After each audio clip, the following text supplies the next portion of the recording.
Welcome back, everyone, to the PIAB podcast. Great to be back. We are jumping into the second stage, the intermediate level, into how vacuum really works and how to use it effectively in practice. Yeah, that's right. And look, if you happen to miss the first episode, we strongly recommend you pause here, maybe go back and listen to that one first. Definitely. This session builds directly on those concepts, so it'll make a lot more sense. It will. We're sort of assuming that foundational knowledge as we move forward. Right. Today, we're tackling the practical side, comparing different types of vacuum generators, figuring out how we actually measure flow effectively. And crucially, understanding multi-stage ejectors, like what makes them different. Exactly. So the core goal is really understanding the trade-offs. Single-stage versus multi-stage ejectors. Assessing energy efficiency, that's a big one. And improving flow and pressure in real-world industrial settings. Okay, so let's frame the comparison. Two main families of vacuum generators we need to look at. That's right. First, you've got your traditional mechanical pumps. Think electric motors doing the work. Okay. And second, you have compressed air-driven ejectors. These rely on, well, compressed gas, usually air from a compressor. Got it. Let's maybe start with the mechanical side then, the electrical pumps. Sure. These are kind of the old guard, the workhorses in many places. They generally fall into two camps themselves. Which are? You've got displacement pumps, things like piston pumps, membrane pumps, vane pumps, roots, or claw pump. Then you have fans or blowers, the centrifugal, sometimes called regenerative blowers. Okay, focusing on those displacement types first. Piston, membrane, vane, roots, or claw pump. Some of those can achieve pretty impressive vacuum levels, can't they? Oh, absolutely. Piston pumps, for instance, can pull a really deep vacuum, sometimes up to, 90 negative kPa. Wow, that's deep. It is. And vane pumps are very common, too. They're popular because they can often give you both high flow rates and pretty deep vacuum levels. They sort of hit a sweet spot for certain applications. So high performance. Yeah. What's the catch? Why isn't everyone just using these? Well, the catch is complexity and maintenance. It really boils down to that. These pumps, especially the displacement ones, are packed with moving parts. Right, and moving parts mean wear and tear. Exactly, wear and tear. Things break down. Vanes in a vane pump, for example, they need pretty frequent replacement. It's a constant maintenance task. And it's not just the parts wearing out, is it? There are other operational headaches. Oh, yeah. You're often dealing with oil managing it, disposing of it. They generate a lot of heat. And they can be incredibly noisy. That's a huge factor in many plants. Okay, so that's the displacement side. What about the other mechanical group, the fans and blowers regenerative types, for instance? They seem simpler, fewer moving parts. They are simpler, generally. And yes, fewer moving components usually means less mechanical maintenance, which is a plus. But there's always a trade-off. Always. With fans and blowers like regenerative types, you get substantial air volume movement. They can shift a lot of air, but they can't generate a particularly deep vacuum. Ah, okay. So high volume but shallow vacuum. What are we talking typically? You're often topping out around maybe 30, sometimes 40 negative kPa. So good for moving large volumes at low vacuum levels, but not for applications needing that deep pull. Right. So the maintenance, the noise, the heat, the limitations on vacuum depth, it all kind of points towards looking for alternatives, doesn't it? It definitely pushed engineers to explore other options. And that brings us squarely to the compressed air-driven ejectors. The second family. Yeah. So these need compressed air from a plant's main compressor system usually. Typically, yes. You need that driving medium. But the advantage is how elegantly they can be designed and integrated. The key is maximizing performance from that compressed air. And how do you do that? What's the core principle? It comes down to converting the pressure energy of the compressed air into velocity. Maximum possible speed. Speed. And that sounds like we're heading towards some fundamental physics. We are. We're talking about the Laval nozzle, named after the Swedish inventor, Gustav de Laval. So that nozzle design is critical for ejectors. It's fundamental. It's designed specifically to accelerate the compressed air, often to supersonic speeds as it passes through. Okay, supersonic speeds. And why is that so important? Because of Bernoulli's principle. Yeah. As that airspeed dramatically increases through the nozzle, The pressure must decrease. Right. precisely. That rapid drop in pressure in the high-speed stream is what draws in surrounding air or whatever gas you're trying to evacuate. That's how the vacuum is generated right there between the nozzles. Simple, elegant physics.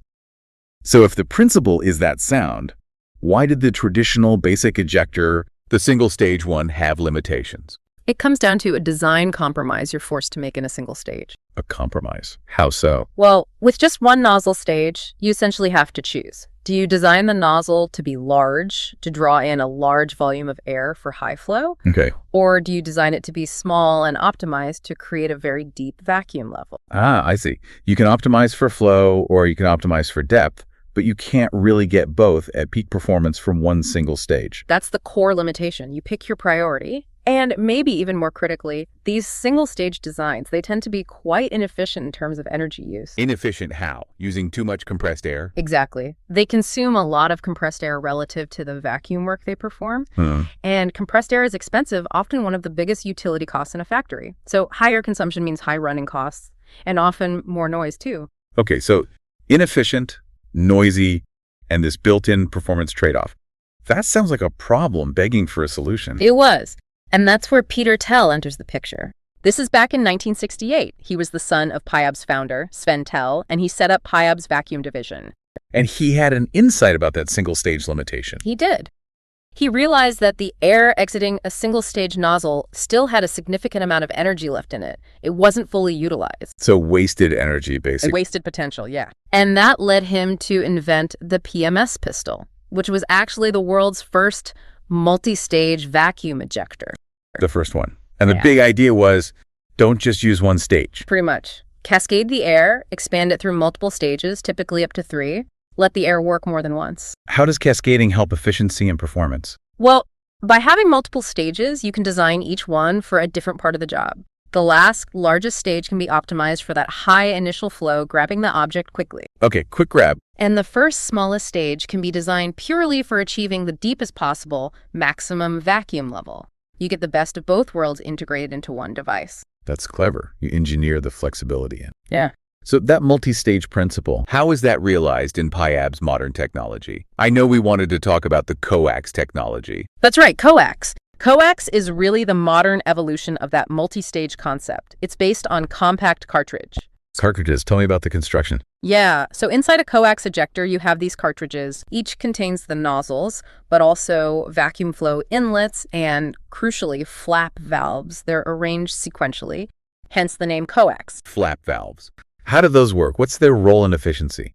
This is where the real smarts come in. When you first turn on the compressed air, it flows through all the nozzles and all the stages. So maximum power right at the start for that initial grab. Exactly. All stages contribute to give you that high initial vacuum flow. But here's the clever part.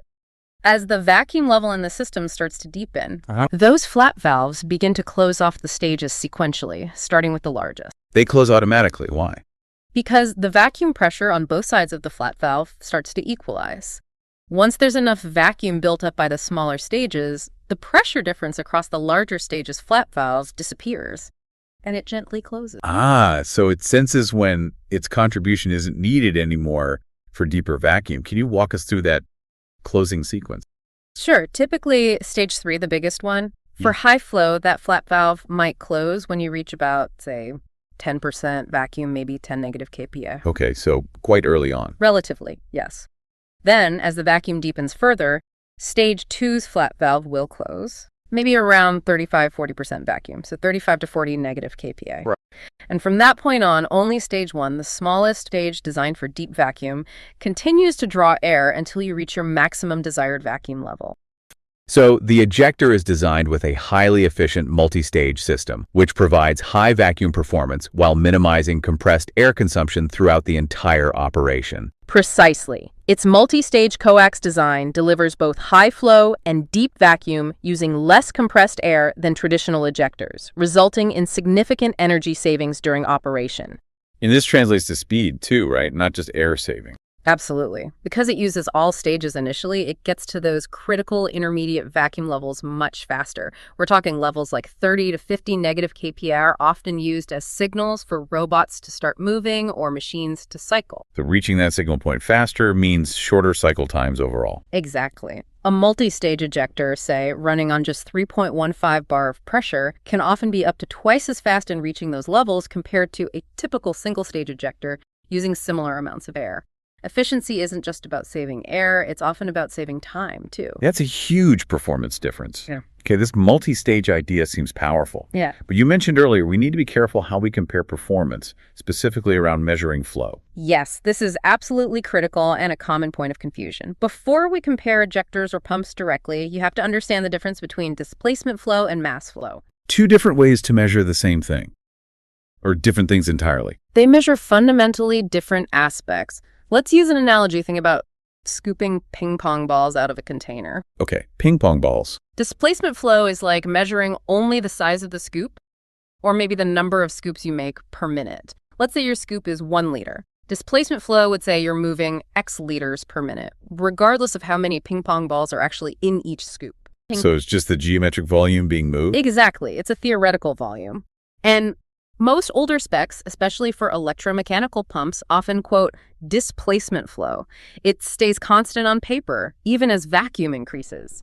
But in reality, the number of ping pong balls in the scoop changes as you empty the container. Precisely. As you create a vacuum, the air pressure drops, meaning the air becomes less dense. There are fewer air molecules, fewer ping pong balls in each scoop or liter of volume you move. So displacement flow doesn't tell you how much air you're actually removing once you start pulling a vacuum. Correct. That's where mass flow comes in. Mass flow measures the actual amount or mass of the number of ping pong balls you're moving per unit of time. Okay, that sounds much more relevant for vacuum performance. It is, because the mass of air moved does decrease as the vacuum gets deeper. So if you truly want to compare how different pumps or ejectors will perform in a real vacuum application. You need to compare their mass flow characteristics, not displacement. Absolutely. And mass flow is typically measured in units that account for this, like normal liters per second, NLS. Normal means the volume is corrected back to standard atmospheric pressure and temperature conditions. It tells you the actual quantity of air being moved. Got it. Compare NLS to NLS. So, armed with that knowledge, let's look at some real-world comparisons, starting with ejector versus ejector. How does multi-stage stack up against single-stage using mass flow? Okay, let's take a small example first. A comparison was done between a PIABS COAX micro-ejector, a 2-stage TiO5-2 model, and a comparable single-stage ejector from a competitor, both running at 6 bar pressure. And the results? At the start, up to around 20% vacuum, the COAX ejector delivers nearly double the airflow, specifically 85% more than a single-stage ejector. Oh, wow. This boost comes from the second stage of the COAX design, which provides a rapid initial flow for a faster and more effective grip. Okay, faster start. What about air consumption? This is where it gets really interesting. The single-stage ejector used almost 40% more compressed air than the 2-stage COAX unit to do the same job. Wow.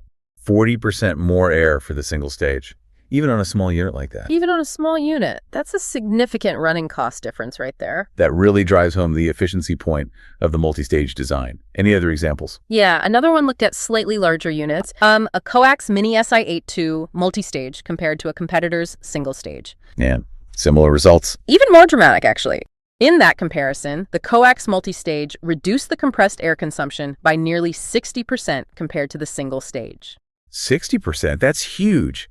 It seems pretty clear then, comparing ejector to ejector, multi-stage offers serious advantages in both speed and air economy. Based on the physics and these kinds of tests, yes. The sequential flat valve system really optimizes air usage compared to a single nozzle trying to do everything. Okay, so multi-stage ejectors beat single-stage ejectors. But what about the comparison everyone thinks about? The efficient multi-stage ejector versus a traditional mechanical pump, like that rotary vane pump we talked about earlier. Right, that's the ultimate comparison for many applications. And it's not always straightforward just looking at power ratings. We need context. Context, like how the application actually runs. Exactly. Let's look at a specific study, an energy comparison done on a case erector machine. This is a classic packaging application. Okay, case erector.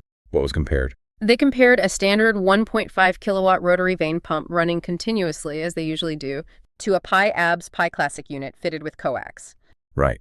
And the ejector system, how much power did that equate to considering the compressor? When you factor in the compressor energy needed to supply the air, the ejector system was roughly equivalent to about 1.75 kilowatts of power draw when it was active. Ah, okay. So on paper, looking purely at the instantaneous power draw when running, the ejector system actually uses slightly more power. 1.75 kilowatts versus 1.5 kilowatts. Correct. If you only look at that snapshot, the mechanical pump seems slightly more efficient. But, and this is the critical insight for you, the listener, How does a case erector actually operate? It operates in cycles, right? Pick up a cardboard blank, form it, maybe seal it, then release it. Pick, hold, release. Pick, hold, release. Exactly. It's a cycling application. Now, think about the pump versus the ejector in that cycle. What's the vane pump doing during the release part of the cycle or any idle time? So running, isn't it? To maintain vacuum in the lines, ready for the next pick. So it's consuming that 1.5 kilowatts continuously. Precisely. It runs all the time, whether it's actively gripping or not. Now, what about the ejector system in that same cycle? Well, with an ejector, you can just use a simple pneumatic valve to turn off the compressed air supply during the release phase, can't you? You got it. When the ejector isn't needed to create vacuum, you shut off the air supply instantly. So during the release phase and any idle time, the ejector system is consuming. Basically zero compressed air, zero energy. Exactly zero. It only consumes energy during the pick and hold parts of the cycle when vacuum is actively required. Okay, now I see. So even though its instantaneous power draw might be slightly higher when active, because it switches off completely during idle parts of the cycle. The total energy consumed over the course of a shift or a day is often significantly lower for the ejector system compared to the continuously running mechanical pump. That makes perfect sense. Plus, you get potentially faster cycles because of the quick grab and probably more precise control with that on-off capability. That's generally the case. More control, faster cycles, and lower overall energy consumption in these very common cycling industrial applications. Wow. Okay, that was a really comprehensive journey. We've gone from the issues with mechanical pumps, the wear, the noise, the limitations, Through the genius of the Laval nozzle and Bernoulli's principle, to understanding the inefficiency of single-stage ejectors and the breakthrough of Peter Tell's multi-stage concept. then unpacking how COAX technology uses the sequential flat valves for amazing efficiency. And crucially, clarifying the difference between displacement and mass flow, why you absolutely need to compare NLLs. And finally, seeing how ejectors, despite maybe a higher instantaneous power use, can win on overall energy consumption in cycling applications. Fantastic. A really clear picture of the landscape. So what's the final thought you want to leave our listeners with today? Something to chew on. I think the key takeaway, the thing to constantly ask yourself when looking at any vacuum application, is about the system dynamics. Don't just look at peak specs on a data sheet. Right. Think beyond the numbers. Yeah, ask, is this application running continuously, holding a constant vacuum, or is it cycling pick, place, release, wait? Because that difference fundamentally changes your efficiency strategy and which technology is likely the most cost-effective and flexible in the long run. It's not just about power, it's about smart application of that power. Continuous or cycling? A simple question, but with huge implications for system design and cost. Excellent point. Glad we could cover it. Well, thank you so much for breaking all that down for us. And thank you, our listeners, for joining us on this episode of Full of Nothing. Hope it Built was for More. useful. Absolutely. See you on the next one.